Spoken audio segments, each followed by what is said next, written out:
हमारे देश में सरकारी जो सेक्टर है, जिसको पब्लिक अंडरटेकिंग सेक्टर कहा जाता है, उसको भारत के शासक वर्ग ने नाकारा घोषित कर दिया। ऐसा मौर्य जी ने कहा, ऐसा प्रचार किया जाता है, सही है। और ऐसा प्रचार करने के बाद में इन लोगों ने पब्लिक अंडरटेकिंग सेक्टर के यूनिट्स को बेचने का कार्यक्रम घोषित कर दिया।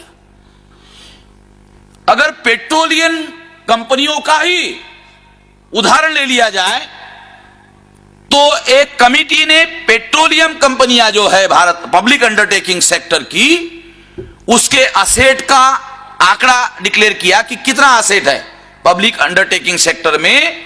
पेट्रोलियम कंपनियों का असेट कितना है, तो असेट है 1,15,000 करोड़। सरकार ने बेचने के लिए निकाला 13,000 करोड़ में। यानी जो 13,000 करोड़ देने के लिए राजी होगा वो उसको ले जा सकता। ये तो बिक गया होता, सुप्रीम कोर्ट में मामला चला गया, कई कंपनियां बेच दी गई। अब मैं मौलिक बात इस संबंध में आपको बताना चाहता हूं कि वो कहते हैं कि पब्लिक अंडरटेकिंग सेक्टर जो है वो नकारा है, लॉस में है, इसलिए हम उसको बेचने के लिए निकाल रहे हैं। क्यों बेचने के लिए निकाल रहे हैं? तो ये लॉस में चल रहे हैं। सरकार ने ये नहीं बताया कि पब्लिक अंडरटेकिंग सेक्टर का जो यूनिट है, अलग अलग यूनिट है जो लॉस में है, उसका सीएमडी कौन है। सीएमडी समझते हो? CMD, chairman and managing director. वो आंकड़े घोषित करने चाहिए कि जो लॉस में चल रहा है उसका सीएमडी कौन है। अगर ये आंकड़े घोषित कर दिए जाए तो 100% सीएमडी जो है ये आपको ब्राह्मण मिलेंगे। और अगर ये, क्योंकि ये जो लायक नालायक का मुद्दा है इसलिए बता रहा हूं, अगर ये सीएमडी ब्राह्मण है और वो जो पब्लिक अंडरटेकिंग सेक्टर का यूनिट अगर लॉस है तो वो नालायक है कि लायक है? वो तो नालायक हो गया। यानी जो सीएम है वो नालायक है, वो ब्राह्मण है वो नालायक है, और सरकार क्या कहती है? ए प्रोजेक्ट ही नालायक है, ए प्रोजेक्ट ही नकारा है। देखो, आपको विश्लेषण में बात समझ में आ जाए, कंपैरेटिवली समझा रहा हूं।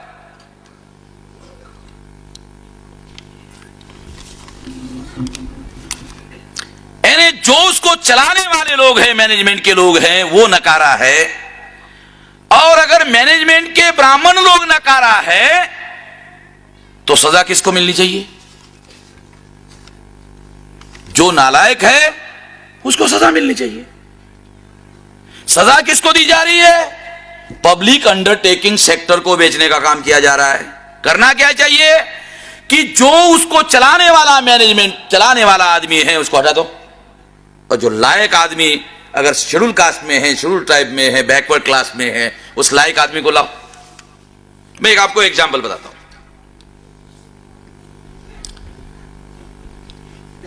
रामविलास पासवान संचार मंत्री थे। प्रेस कॉन्फ्रेंस लेकर रामविलास पासवान ने कहा, संचार विभाग की तरफ से हम हर साल 75,000 करोड़ रुपए का रेवेन्यू भारत सरकार को देते हैं। प्रेस कॉन्फ्रेंस लेकर कहा 75,000 करोड़ का रेवेन्यू हम भारत सरकार को देते हैं। इसका मतलब है कि संचार विभाग पब्लिक अंडरटेकिंग सेक्टर के अंतर्गत बहुत ज्यादा प्रॉफिट देने वाला मामला था। उसको खत्म करने के लिए रामविलास पासवान को मंत्री पद से वहां हटा दिया गया, चेंज कर दिया गया, और उसके जगह पर प्रमोद महाजन को लाया। प्रमोद महाजन का नाम सुना होगा आप लोगों ने। बीजेपी की तरफ से प्रधानमंत्री पद का दावेदार था अटल बिहारी वाजपेयी के बाद। वो संचार मंत्री बनने के बाद में संचार विभाग में प्राइवेटाइजेशन का कार्यक्रम शुरू हुआ, हजारों करोड़ का घपला हुआ। खुद अटल बिहारी वाजपेयी ने माना कि प्रमोद महाजन ने भ्रष्टाचार किया है, और इसके पहले कि यह मामला बवाल खड़ा करे, इसके पहले ही अटल बिहारी वाजपेयी ने उसको मंत्री पद से हटाया और पार्टी में जनरल सेक्रेटरी बनाया, और अखबार वालों को बयान दिया पार्टी की तरफ से कि प्रमोद महाजन जैसा योग्य आदमी पार्टी को चाहिए, इसलिए मंत्री पद से उनको हम पार्टी की सेवा लेने के लिए भेज रहे हैं। प्रमोद महाजन हमारे महाराष्ट्र के ब्राह्मण थे, इसलिए वो हम लोग इसके बारे में जानते हैं। उसके सगे भाई ने अपने बड़े भाई को गोली से मारा। शायद महाराष्ट्र के बाहर के लोगों को जानकारी नहीं होगी। क्यों मारा जानते हो? क्यों मारा माल जानते हो? वो सगे भाई का कहना क्या था कि भैया, बड़े भैया, ये जो 2 नंबर का लाए हो तो मुझे भी थोड़ा सा दे दो, क्योंकि ये कमाई का और मेहनत का और पसीने का तो है नहीं, मेरे को भी दे दो। तो उसने इनकार किया। तुमने फलाने को दिया, फलाने को दिया, फलाने को दिया, ढिकाने को दिया, ठिकाने को दिया, वो तुम्हारे भाई नहीं थे फिर भी दिया। मैं तेरा सगा भाई, छोटा भाई हूं, मेरे को दे दे थोड़ा सा, ज्यादा मत दे, थोड़ा दे दे। 1 बार का, 2 बार का, 3 बार का, नहीं माना, उड़ा दिया। यह है कारण, असली कारण। इसको छुपाया गया, बताया नहीं गया।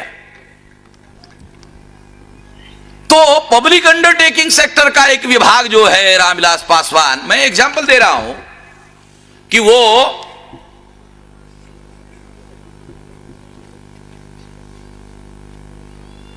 प्रॉफिट में लाकर दिखाई बात, 75,000 करोड़। अब क्या है हालत? 4,500 करोड़ लॉस। प्लानिंग कमीशन के द्वारा उसको फंड देना पड़ता है उसको डेवलप करने के लिए। यह स्थिति है संचार विभाग की जब उसका प्राइवेटाइजेशन किया गया। दूसरा उदाहरण, अटल बिहारी वाजपेयी के मंत्रिमंडल में एविएशन मिनिस्टर शरद यादव को बनाया गया था। उसको बनाने के पहले वो लॉस में था, एविएशन मिनिस्ट्री। शरद यादव मंत्री बने, उन्होंने प्रॉफिट में लाकर दिखा दिया। मैं काल्पनिक बातें नहीं कह रहा हूं, मैं नाम के साथ बोल रहा हूं। प्रॉफिट में लाकर दिखाया। अब प्रॉफिट में लाकर दिखाने के बाद में प्राइवेटाइजेशन करे तो कैसा करे? दिक्कत होती है। अभी कांग्रेस के समय में प्रफुल्ल पटेल को, है तो कुर्मी गुजरात का, मगर व्यवसायिक है, धंधेबाज आदमी है, बिजनेसमैन और इंडस्ट्रीज का आदमी है। तो इंडस्ट्रीज का आदमी होने की वजह से क्लास बदल गया। तो इंडस्ट्रीज के और इंडस्ट्रियलिस्ट के हिसाब से एविएशन का बहुत सारा प्राइवेटाइजेशन प्रफुल्ल पटेल ने किया। अब जितने बड़े बड़े एयरपोर्ट है, दिल्ली का, कलकत्ता का, बॉम्बे का, बेंगलोर का, जितने सुपर क्लास 1 एयरपोर्ट है, वो सारे के सारा का सारा प्राइवेटाइजेशन हो गया, टोटल प्राइवेटाइजेशन हो गया, प्राइवेट को दे दिया गया। और जो छोटे एयरपोर्ट है लॉस में, वहां पैसा इन्वेस्ट करना पड़ता है, वो भारत सरकार के पास रखा। देखो पॉलिसी कैसे बन रही है। इसका मतलब यह, मैं एग्जांपल इसलिए आपको दे रहा हूं कि किसी को प्रॉफिट में लाना वो पॉलिसी का मामला है, किसी को लॉस में लाना भी पॉलिसी का मामला है। कानून बनाकर, पॉलिसी बनाकर या तो प्रॉफिट में लाया जा सकता है या तो लॉस में लाया जा सकता है। तो चलाने वाले लोगों के नियत पर निर्भर करता है। मगर जो मौलिक बात मैं आप लोगों को एग्जाम्पल के तौर पर यह कंपेयर करके आपको बता रहा हूं कि अगर जो ब्राह्मण सीएमडी है, अगर उसको हटाकर शेड्यूल कास्ट का, शेड्यूल ट्राइब का, बैकवर्ड क्लास का आदमी वहां लगाया जाए और उसको अवसर दिया जाए कि भाई ये लॉस में कंपनी है, इसको प्रॉफिट में लाकर दिखाओ। दूसरा तरीका है कि वो वहां जो लेबर है, लेबर का मैनेजमेंट बनाया जाए और लेबर को वो कंपनी चलाने के लिए दिया जाए। बिफोर, अगर उसको बेचना है तो बेचने के पहले प्रयोग तो करो। अगर वो लॉस में है तो लेबर का मैनेजमेंट बनाओ और लेबर वालों को कंपनी चलाने के लिए दे दो। अगर तुम कहते हो कि वो ज्यादा सैलरी लेते हैं, कम काम करते हैं, जब लेबर लोगों का ही मैनेजमेंट होगा तो जितनी कमाई होगी उसके हिसाब से सैलरी लेगा, छोड़ दो उनके ऊपर। मगर वो जानते हैं इससे तो ये मालिक बन जाएंगे, इससे तो मालिक बन जाएंगे। ऐसा वो करना नहीं चाहते, करते नहीं है। इससे भी आपको पता चलेगा कि ये जो नकारा लोग हैं, ये वास्तव में ये चलाने वाले लोग हैं, ये नकारा लोग हैं। भारत का शासक वर्ग ब्राह्मण वर्ग है।